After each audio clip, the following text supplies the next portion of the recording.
Как будет лучше видно, вот так или подальше? Да, все нормально, все хорошо видно и так, видно и так. Итак, я вас приветствую на нашем собеседовании. Сюзанну и Елену. У нас сегодня два кандидата в преподаватели английского языка. И мы предоставляем слово сейчас Сюзанне. Первый вопрос вы расскажете о себе немножко, потом перейдем к методике. Потом третий вопрос, фрагмент урока, который вы подготовили сейчас. И ситуацию с урока воспитательную. Все, тогда передаю вам слово. Угу. А мы будем учениками с Еленой. Я Матвеева Сюзанна. Хочу рассказать о своем опыте и как же я пришла к преподаванию английского. С детства, благодаря родителям, я была вовлечена в английский язык, изучала его по методикам Кембриджа и Оксфорда. И вложен был колоссальный труд, колоссальные усилия большие. Мне было нелегко в этом пути. Как же я сохранила свою мотивацию продолжать действовать дальше и учить английский? Я распознала в начальной школе в себе такую интересную методику, что запоминаю я интересные темы в английском, новые грамматические структуры, новые слова только тогда, когда передаю свое выученное каким-то другим людям.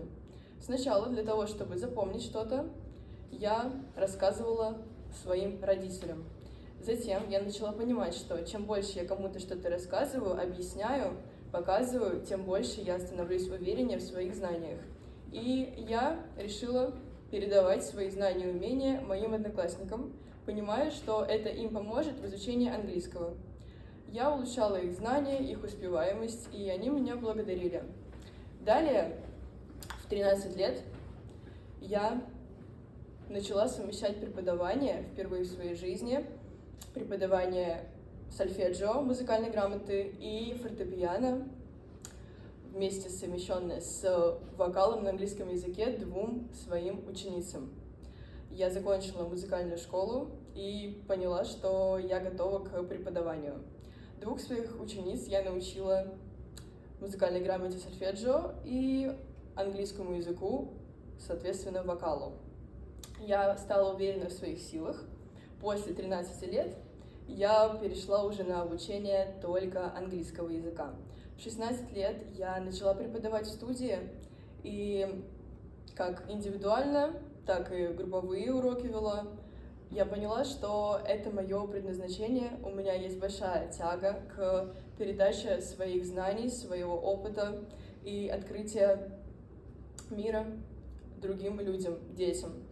Я благодаря английскому смотрю не только фильмы, изучаю литературу зарубежную, но еще и коммуницирую со своими друзьями со всего мира, которыми я уже успела обзавестись, потому что, опять же, родители дали мне возможность английского. Я хочу делиться английским с маленькими детьми, со взрослыми, у меня был опыт обучения и взрослых людей тоже. Хочу делиться своими знаниями и делать мир счастливее и лучше. Я люблю свою профессию. Здорово. Хорошо, Сюзанна, спасибо.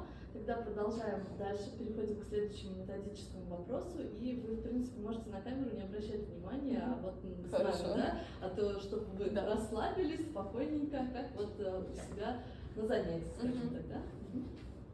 Все?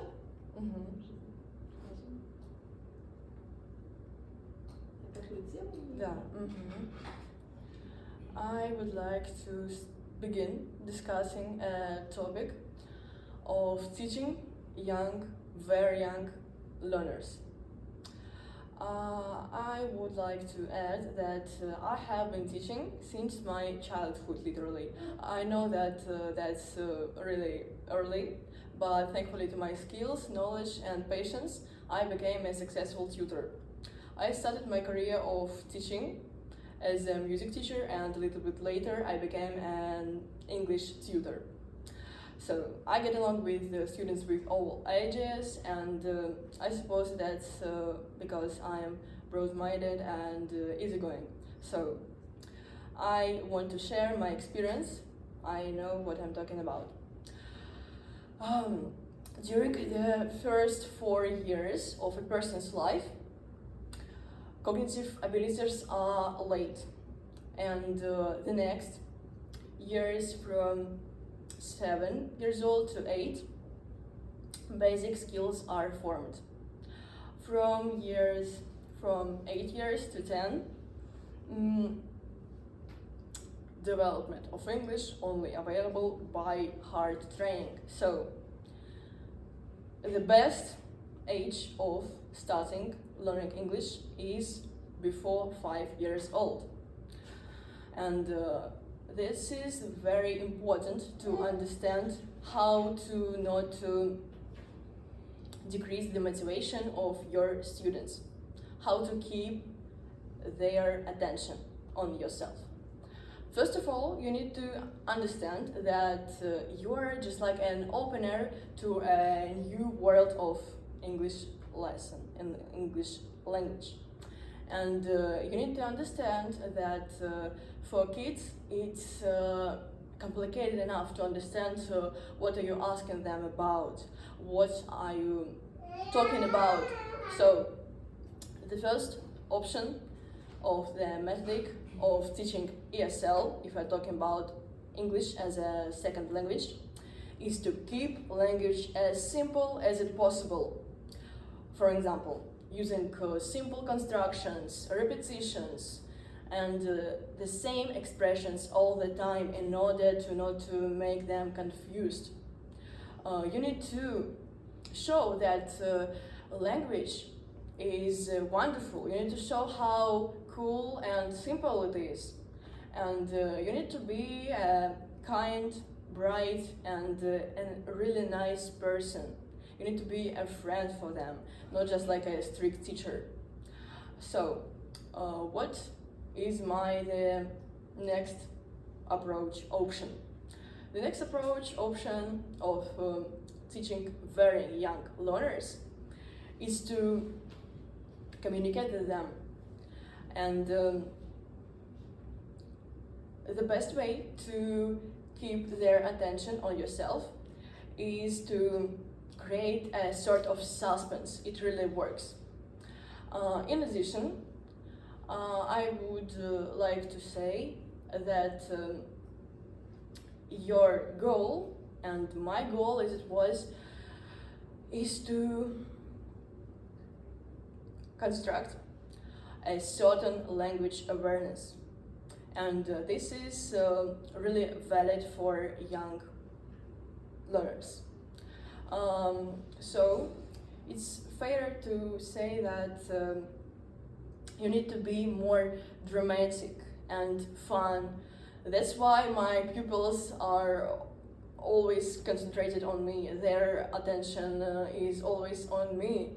Due to I'm trying to be fun, I pretend that I'm overtired, overexcited, scary, for example, and so on. And the next tip to learn, to teach young learners is to create something that will entertain them. For example, while introducing new vocabulary, you always, just like as me, you can spell a new word in different ways. For example, loud, quiet, slow, faster, and so on. It really works, and you can also use it just like to have them practice. And at the end of my speech, I would like to say that it's extremely important to construct a certain language awareness and create a sort of suspense to make your pupils' English learning as fun as it possible and helpful to them. That's all I wanted to say. Спасибо. И переходим к вопросу непосредственно с фрагмента урока. Да? Третий вопрос.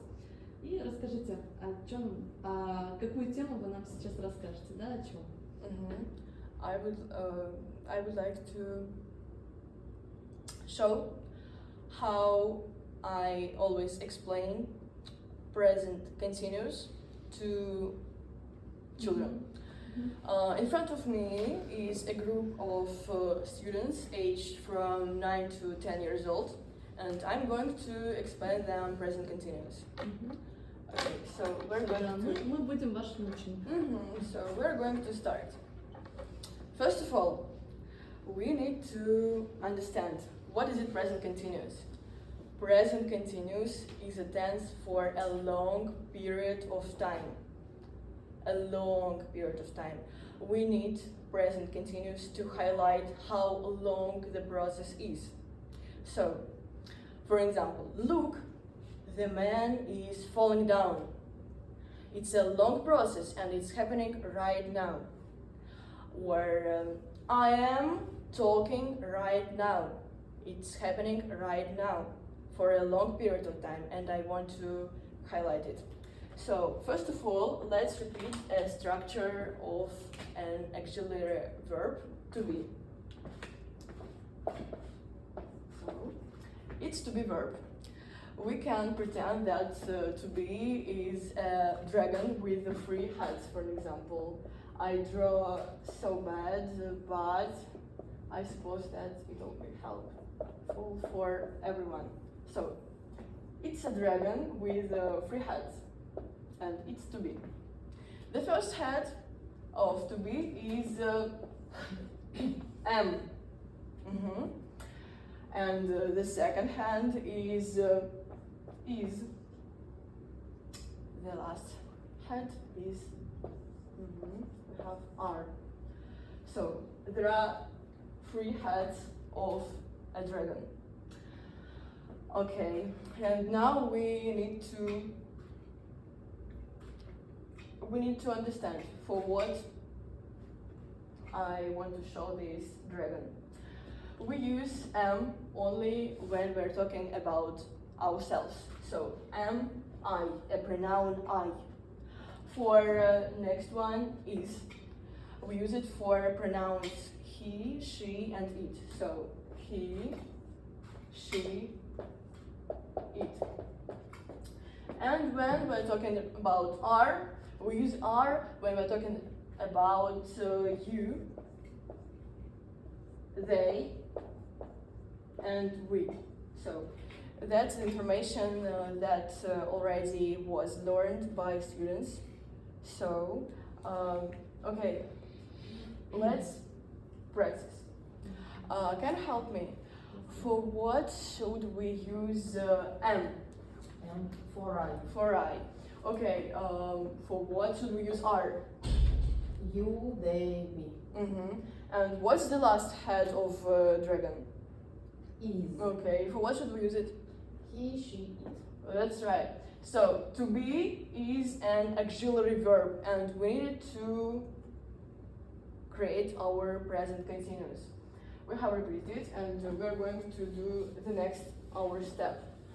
I'm going to draw an elephant. An elephant. Just a moment. So, okay.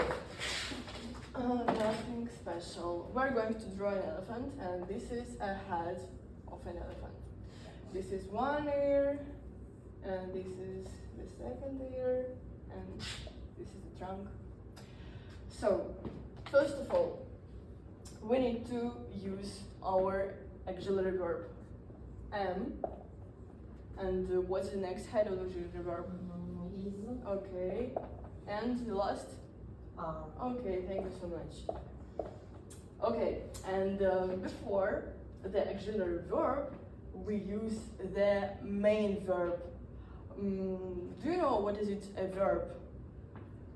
Can you give me an example of verb? To run. Okay, run. That's right. Well done. So we need to use run. And for present continuous, we need to use ing suffix. Ing suffix after the main verb. But I would like to add that we need to add something there. So, what we use with am? M is for I. Okay. What we use with? He, she, it. Okay, we can write only he. Mhm. And what for are? We. That's right. Thank you so much. So we have a pronoun, for example, I. Then we have the first ear of our elephant. So I am. After that, we need to put our main verb run and the suffix ing before this o. It seems to be so complicated, but it's not like that. Let's highlight what do we need to use. So first of all, we need to use pronoun. What pronoun do we have? What's I? Then we use an auxiliary verb, as you said, am, yes. And after that, the main verb. Run. Well done. And this? Run. Yes. Let's read the whole section, yes? I am Running. Okay, that's right. So how can we say that he? Let's talk about he. He, then. He is running. Okay, that's right. And what about we? We are running. Thank you so much. So we need to sum up that we need present continuous for a long period of time or for an action that's happening right now. For example, what do we do right now? Okay, what do you do right now? You are... Talking. Yes, we're talking. Thank you so much. So the infinitive for verb is Talk. talk. Okay. How can you say that I and right now? So I am talking. okay, and we can add something like that. For example, now. So let's clear this all. Just a moment. So let's practice. How can I say about he? Okay, you can create your own sentence. The pronoun is he. What's the auxiliary verb? Is. Okay, and what's the verb? You can choose.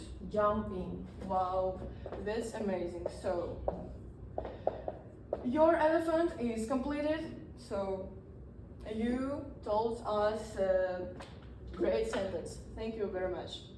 Now we need to talk about negative. Now we have created an affirmative version of present continuous, and of course we're going to create a negative form. So for that we need to clear the board and do the same option. The negative form of present continuous, we usually need to use that something is not happening right now, not happening. Something is just not happening, that's all. So, as you said, you, or no, it was he, okay. He is talking.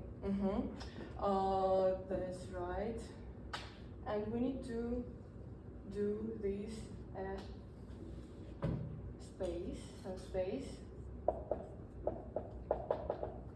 To say this sentence in negative, we need to put not. So, just like he is not talking, and that's all. Let's practice. Okay, so the main sentence is you. What auxiliary verb we need to add after you? You are. Thank you so much. You are. Can you tell me the verb? Any verb, the main verb. Swim. Okay, swim. And how can we do it in present continuous? Swim plus In swimming. swimming. Okay. We need to double M, but that's a different story, another story. So we need to say that you are swimming. What should we? Not. Okay, that's Not. right. You are not swimming, and that's the complicated sentence. I suppose that there is nothing to add to that question. I'm ready to continue the next option of my task. Спасибо. И давайте перейдем к последнему вопросу, четвертому. Представь такую ситуацию. У вас на занятиях есть такой ученик, который не выполняет домашние задания постоянно, да? Он не включается в учебный процесс, и вы видите, что неинтересны ему ваши уроки. То есть заставили его родители, грубо говоря, ходить, и он не видит, вы не видите интереса, да? Не делает домашние задания, не хочет играть в игры на вашем занятии. Как вы поступите? Что вы будете делать? Да, я знакома с такой ситуацией, у меня уже был данный опыт, поэтому я с легкостью могу рассказать, что я делала в этом случае. И надеюсь, что в других случаях, конечно же, такого не окажется, но если окажется, то я поступлю следующим образом. Во-первых, я постараюсь создать для ученика комфортную обстановку и поговорить с ним наедине после урока, да, чтобы понять, в чем причина отторжения, в чем причина его незаинтересованности, чтобы я сразу поняла, что передо мной, каков случай передо мной. Например, это может быть ученик, который просто-напросто устал, да, то есть это разовый случай был такой. Он может поделиться о своих чувствах, что часто бывает. Также может возникнуть и другая ситуация, что ученик, в принципе, не может сказать свою причину. Здесь, скорее всего, у нас случай недостатка заинтересованности, во всяком случае, вероятно, ну и, возможно, внимания какого-то со стороны семьи, либо же просто не понимает смысла этого предмета. То есть там могут быть разные психологические случаи, которые могут постоянно повторяться и на уроке. Во всех случаях предлагается метод того, что ученику я даю лайт-версию урока, а именно, если не хочешь писать, хорошо, главное слушай, все запоминай, но, пожалуйста, не отвлекай других участников урока. Также есть следующий, индивидуальный подход. Если такая ситуация случается, я обычно даю ученику задания, которые чуть-чуть полегче остальных, которые мы делаем, чтобы его никак не смущать сложностью вопроса, например. Также я вполне вероятно могу дать ему следующее задание. Если ты не хочешь коммуницировать с участниками урока, да, с остальными ребятами, ты можешь делать задание один, спокойно. Также есть очень интересный метод, который как раз-таки у меня сработал на практике. Да, последний метод, заключительный. Было создано в нашем классе, был отведен специальный уголок, специальное место, в которое ученик во время урока, если он чувствует себя некомфортно, если ему как-то боязно, страшно, как-то бывают такие моменты, в голове возникают у детей часто во время урока, которые вообще не связаны с темой урока, то этот ученик просто уходит в этот уголочек, там может отдохнуть, собраться с мыслями, там, попить, немножко перекусить, да, ну, конечно же, это все в пределах 5 минут, да, и вернуться к занятиям, продолжить спокойно вообще заниматься, и это обычно работает. Еще можно попробовать узнать, что ученику интересно. Например, ему не интересно просто обсуждать какие-то грамматические структуры. Я узнаю его любимых персонажей, его любимых героев мультиков и просто-напросто создаю ему отдельные задания на индивидуальном подходе с использованием этих персонажей, чтобы ему было легче. Здорово, интересно. Это все, что я хотела сказать. Спасибо, Сюзанна, спасибо за выступление. Вам спасибо. Всё, тогда. Спасибо.